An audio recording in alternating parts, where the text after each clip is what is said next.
What's up? What's up? Hi. Hey, hey, everybody. Welcome to another episode of James Massey Live, where I'm interviewing agents that's killing it in their industry in order to provide tremendous value to a real estate agent that's looking to grow and build their business and take it to the next level. So I am here with Tricia Turner, y'all. I'm telling y'all that you want to get to know this lady, woman, powerhouse in of itself. But what's going on, Tricia? How are you? I am great. I'm super happy to be here. Thank you for having me. Awesome, awesome. Thank you for coming. So our topic today is about teams and running a mega team in a shifting market. And most agents already know that the market has shifted. This is not right after COVID anymore, where things are just flying off the shelf. Interest rates have changed, things of that nature. However, there's still people that are selling a lot of houses. So before we kind of get into that topic a little bit, Trisha, can you tell us a little bit about your team? Trisha runs a mega team, and just tell us a little bit about your team and what you all provide and what you do. For sure. Number one, like running a team, I'm a broker, first of all, and I have been for years. I had my own independent brokerage. I was at every big box company, have been at every big box company, but I never really wanted a team. I was like a solo agent, like just producing high levels production, had an assistant and one other person, and just doing my own thing because I didn't want to micromanage people and I didn't want to babysit people. Those are like my two biggest pet peeves. When I opened my independent brokerage years ago, it was like, okay, still just doing my own thing, not doing a team. But when I moved over to EXP 5 years ago, that is when I was like, okay, I have to run a team. That's the way it's going to work for an independent broker to move into that kind of a model. And so when I switched over, I had about 50 agents in my brokerage. Only 20 moved over with me. And so with that 20, we formed a mega team. Our production qualified. We were doing over 300 transactions a year, about 200 million in sales volume. But then the shift for me was, oh my goodness, now I got to get these people to produce at a high level because I'm responsible for them. And for me, like when I got into real estate a million years ago, or it seems like a million years ago, nobody was there to teach me and train me. And I never belonged to a team. I always kind of ran my own race. And so when I opened my brokerage, it was like a huge awareness of the struggles of the average agent. Like, why aren't they selling houses? Why aren't they converting? Because I'm a single mom. I got three little kids. I got to convert. So I don't have any imaginary bill payer. Like it's on me. So I was like just hustling and grinding every day. And I expected other people to live like that, but they don't. And like most of my coaches have said, look, Trisha, here's one of your problems. You are different than most people. You're going to get up and do the work and you're going to hustle and you're going to do whatever it takes. Most people don't think like that. And you're expecting everybody to be like you. So that was like my biggest awareness with running a team is like accepting people for as they are and who they are. However, I want you guys to, exceed my expectations and your own. And James, like that was I've had to rebuild the team. Oh my gosh, probably four different times now. We're actually rebuilding it again right now because you get in the mindset where you're like, okay, maybe this is okay. You're supposed to meet people where they are and accept them for where they are. But if they're not making their calls and they're not willing to work 40, 50 hours a week and really go all in, is that okay? And it's not in our world because those are standards and expectations. And if you start becoming complacent and relaxed and allowing your team to run at a lower level, what does that say about you and your character? So for me, now I've been running a mega team for 5 years. It's like, every day is a work in progress every day, and the market indicates a lot of what we do and how we act, but it's us as the team leaders, whether you're a broker, whether you're an agent, whatever you are as a leader, it's on us to decide, like, is this what I want to do? Is this the way I want my team to go?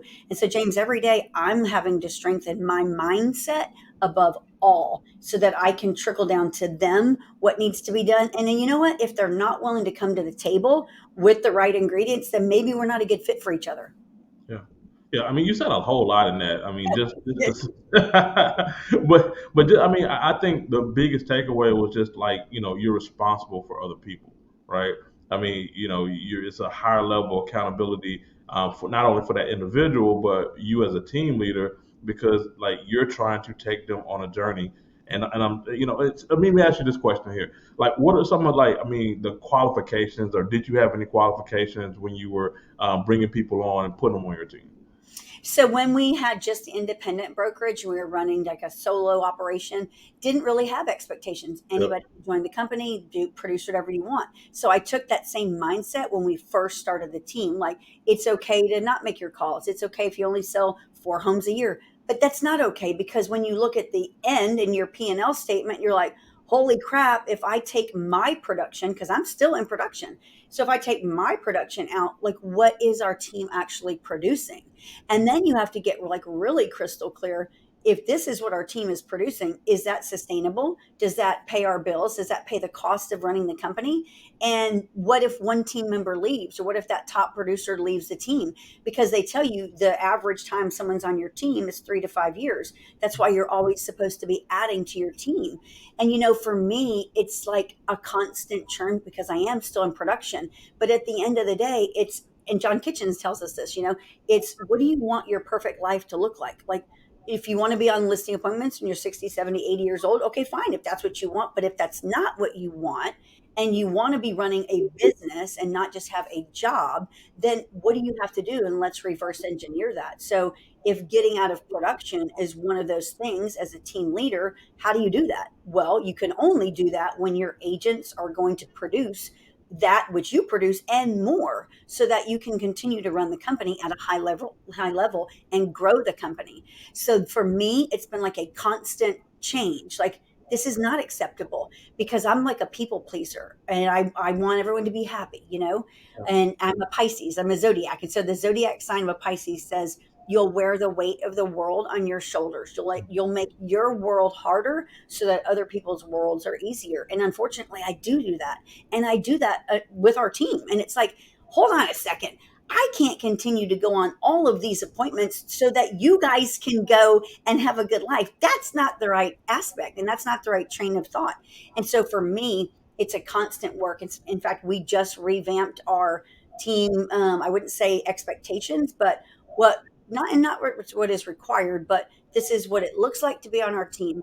And maybe you're not a good fit. So we implemented a new onboarding week where you're going to go through this first week before you're even allowed on our team. Because this week's going to like dictate your daily habits. It's going to make you work from 8:30 in the morning until anywhere between 4:30 or 6:30 in the evening, depending on the schedule of that day. You're going to be required to make 100 calls a day. You're going to be required to use a CRM. You're going to be required to go out and door knock. You're going to be required to do all the things it takes in real estate to establish a productive and positive pipeline. And a lot of agents don't make it through that first 3 days because they're like, holy crap, I don't want to call 100 people I don't know, and I don't want to have to be in the office at 8:30 in the morning. I got into real estate because I could make my own schedule. And it's like, let me tell you something, especially in the industry that we're in right now and the place that we're in, that's not going to work out too well if you think you're just going to be a part-timer. And so it's really getting clear on, this is what you have to do in order to be successful. And we want to run a highly profitable, highly engaged team with a great culture that are there to support each other and grow each other. And if you can't make it through that first week, then you're probably not a good fit. And that's been really good for us, James. And we've just implemented that. And I'm already seeing like positive results from it. I mean, really, what you're doing is you're really helping them out, right? I mean, at the end of the day, because like they might look at it as, well, I have to do this or I have to do this other thing, but they have goals. Like, I'm sure when you talk to them, they say the things, the goals they want. But you know how real estate agents, like, let's say 6 figures, right? Because everybody want to make 6 figures. I want Yes. to make $100,000. I want to make $100,000. Okay, all right. Well, if you took a job and that job paid you $100,000, there's going to be some requirements, and I guarantee you, it ain't going to be 30 hours a week, 40 hours a week, sometimes not even 50 hours a week. You're going to have to do those requirements, but guess what? They would just do it, right? But Yeah. when they come over here on this side, it's like, all right, well, I got some free time. I can go shopping. I can go grocery store. I can go do this with the kid. No, this is a job just like that, and the same requirements are there, right? And it's crazy because, like, a lot of people, when you see too, when you got a sales meeting, say, because our sales meeting is on Mondays at 12 o'clock, and people trickle in at 12:10, 12:15, it's like, I'm not going to wait for you to get started. We're starting at a certain time. If this was a job and you were an employee and you had to be at a job at 12 o'clock, you would be there or you would get fired. And I think that's such a wrong mindset of real estate agents, that they don't have to show up on time. They don't have to live on a schedule. It's like, yes, you do, more now so than ever. And I think, James, the biggest thing is like, as a leader, you have to always be in teacher mode and learner mode. Like everything is a teachable moment.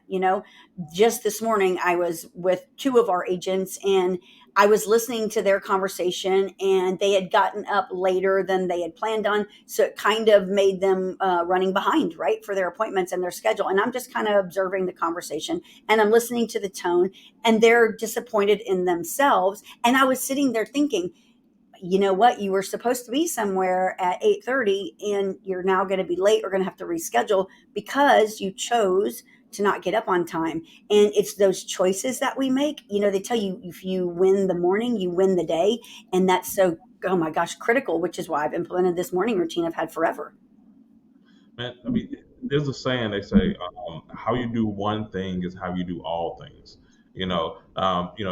It might be a little thing like, oh, I'm 10 minutes late to a meeting, for, the team or something like that. Well, guess what? That's going to translate right over to 10 minutes late to a listing appointment, 10 minutes late to a buyer appointment, a buyer consultation or whatever. And it just kind of carries on. Um, do you have like, because I know when we were doing it, we had like values that we had written out for ourselves. Is that something that you do for your team as well? Yep, big time. Every sales meeting, we go over our core values. We live by mission, and our mission as a company is to build better lives by building better agents. When you have, and nowadays, and I tell them this all the time, you can't just be skilled in sales. Yes, you better be skilled in sales and negotiating, but you also need to know finance a little bit now. You need to know a little bit about homeowners insurance, and you got to be a counselor, because the buyers and sellers that we're dealing with right now, the world that we live in is completely upside down, and homeowners insurance is at an all-time high.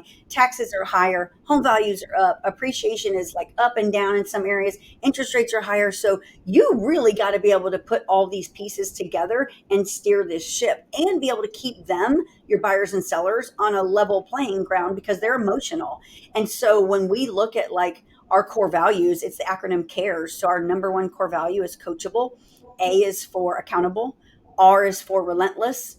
E is for enthusiastic, and S is for self discipline. And if you don't have those things, you're not going to, I believe, make it in real estate. And you're certainly not going to make it on our team, because the last thing when you're making calls or showing up to an appointment is somebody wanting to see a Debbie Downer. They don't. They want somebody with energy. They want somebody that smiles. They want somebody that's knowledgeable.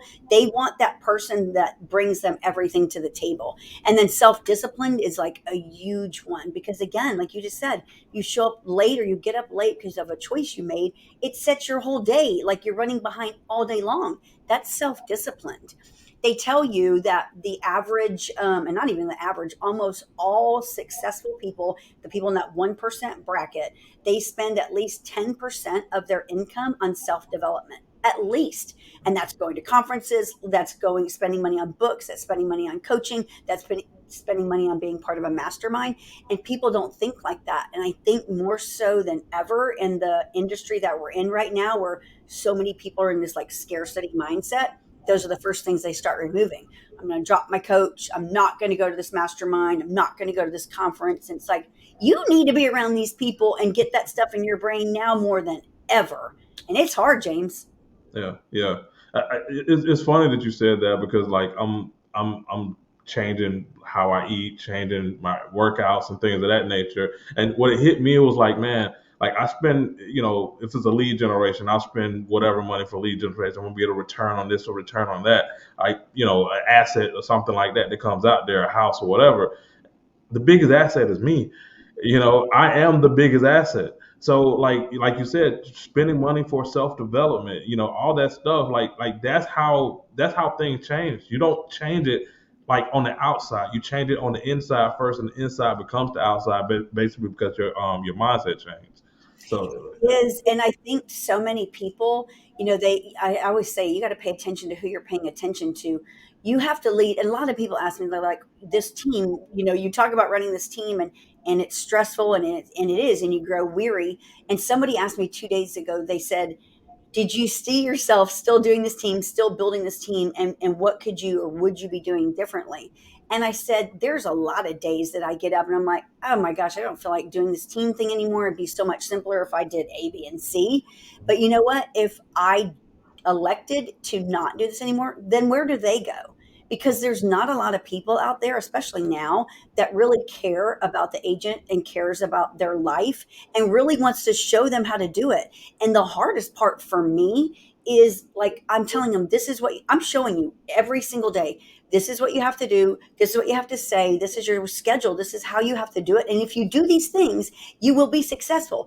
And so many of them don't. And I don't know why. James, if you ever figure that out, please enlighten me because I can't figure it out. But you know what? It's we can't control people and we can't control what they do. We can control what we do. So I have to get up every single day and decide, am I going to quit and give up because four people decided they didn't feel like doing what they should be doing? Or should I focus on just changing that one person? Because I told somebody, and I tell people every single day, I'm like, I'm just out to change the world one person at a time, one day at a time. And I got to tell myself that because running a team, I do believe is as you've watched the real estate industry grow, and I've been doing this for over 20 years. So when I was a solo agent, teams weren't like a big thing. Solo agents were. And then you saw like husband and wife teams start, and then small teams started, and then bigger teams started, and then the mega teams started. And when you look at what consumers want, they want a mega team experience. They want somebody who's got, a whole staff of people. They want somebody who comes together as a culture. They expect that now. And so I think the mega teams are going to take over the real estate industry. And I think the bigger your team is, the more market share you're going to go, the bigger your numbers are, which of course then makes everybody live more abundantly. So it's us as team leaders, like setting that tone. This is what I want my life to look like. This is what your life can look like if you're with us and you do these things. And this is what I'm going to provide to you. And this is what you should at least provide to our team and the company because we are a company. And I think people get misconstrued with that when they think of a team.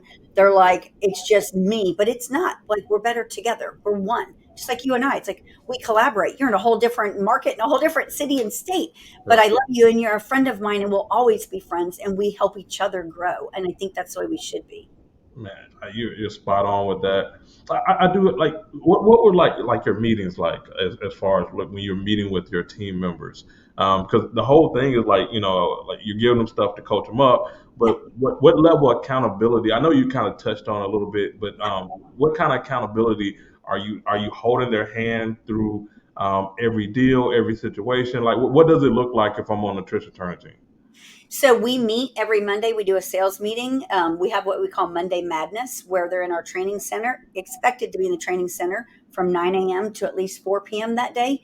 9 to 12 is prospecting for them. We come in from 12 to 2 and do our sales meeting. Sales meeting is going to be right away a market update. I'm obsessed with the market, and our agents have got to be out there being able to educate the consumer. This is what's happening. This is what interest rates are doing. This is why homes aren't selling. This is what to expect. So every Monday, they're getting that from me.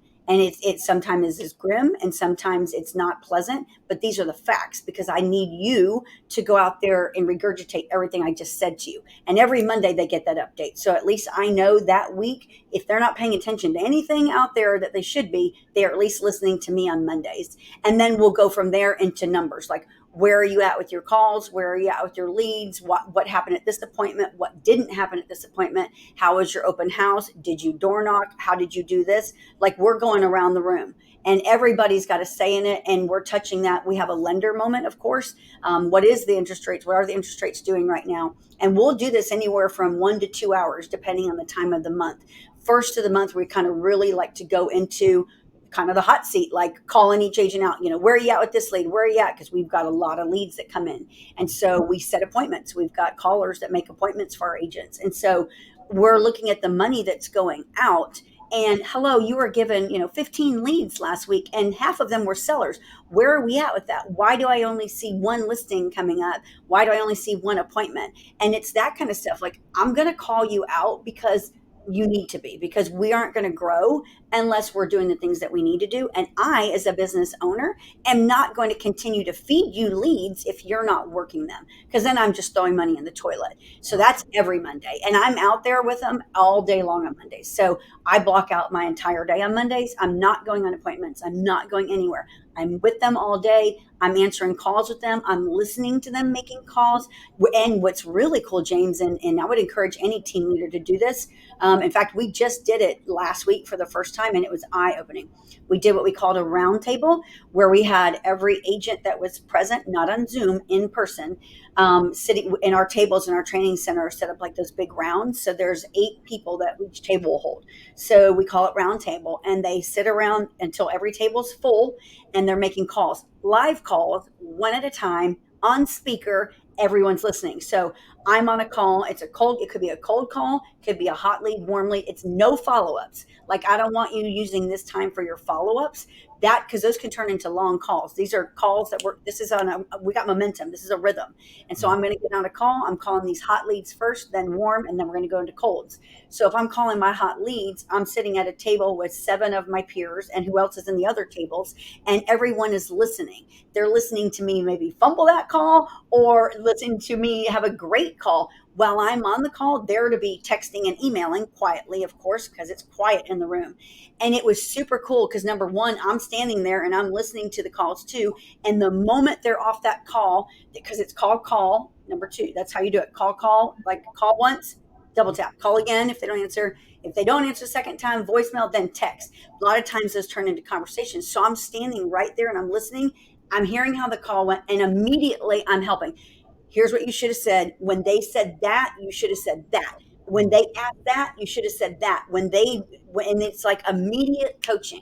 And it's super cool because the calls go where one person's on a live call and they know as soon as that call hangs up, next. However, in that teachable moment, you got to stop everybody. So before they get on the next call, I'm like, stop, hold on a second. While y'all just heard that call, this is what could have been done differently. This is what should have been done differently. And this could have been the outcome. And holy crap, like, that was my biggest takeaway from implementing that last week. It was like, oh my gosh. And even our agents, because they were uncomfortable at first, they didn't know we were going to do it. I was like, okay, everybody, let's get together, because they always scatter around. They're like, we're all going to come together. We're going to fill all the chairs in the round tables, and we're going to do what we're going to call a round table, and it's going to be live calls. And they're just like, I don't want to do this.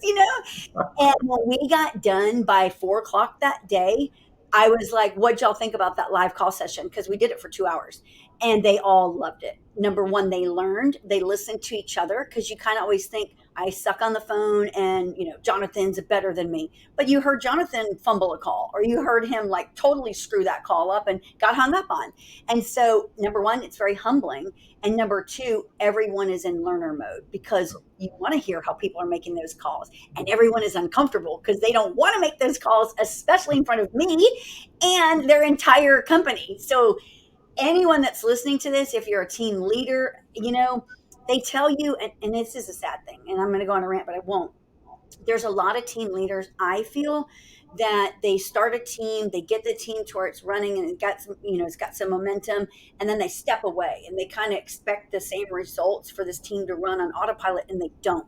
And especially right now, the way our industry is, these agents are scared. They need to be trained at a higher level. And what better opportunity than right there on live calls when they're all present? Because on our team, you have to be there on Mondays to be on our team. That is a requirement.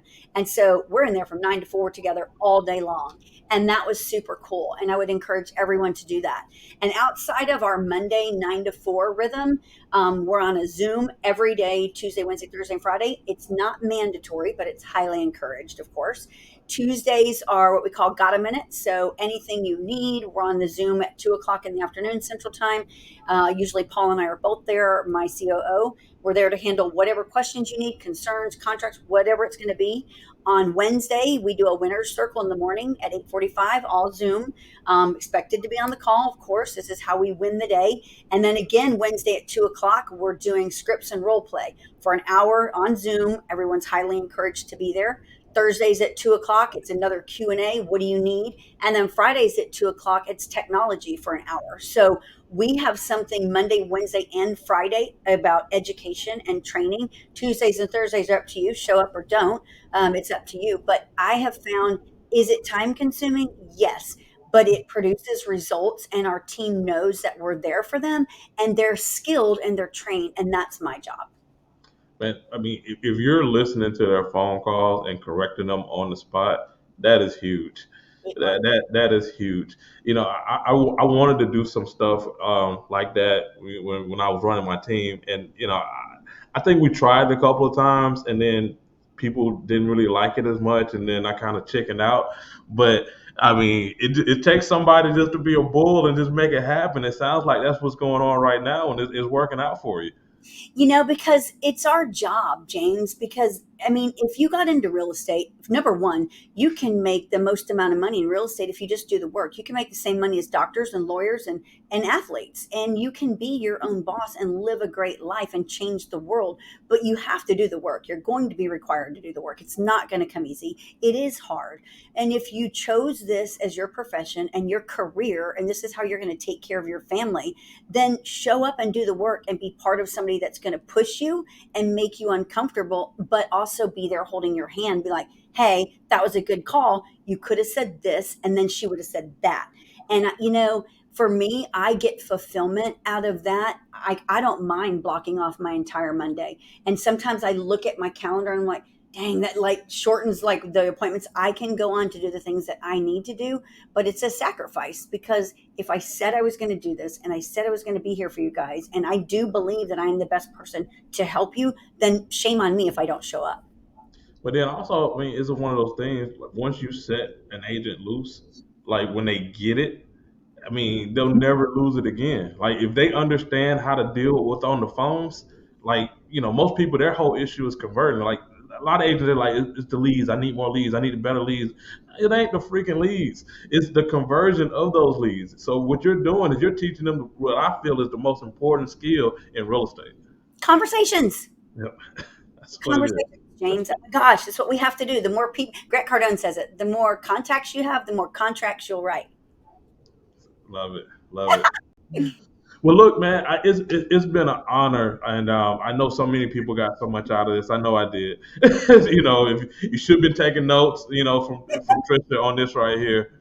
But I appreciate you jumping on, and just kind of sharing and playing all out. Once again, we do these every Thursday where we're interviewing an agent that's killing it within the marketplace in order to provide tremendous value to the agent that's looking to grow and build. If you a team leader, you definitely want to be watching this right here and taking as many notes as possible, because Tricia is killing it, y'all. She I'm dropped a some. work in progress. Well, I appreciate you, Tricia. Hey, until the next time, thank you so much. All right. Thank you for having me. You guys have an awesome day. All right. Bye.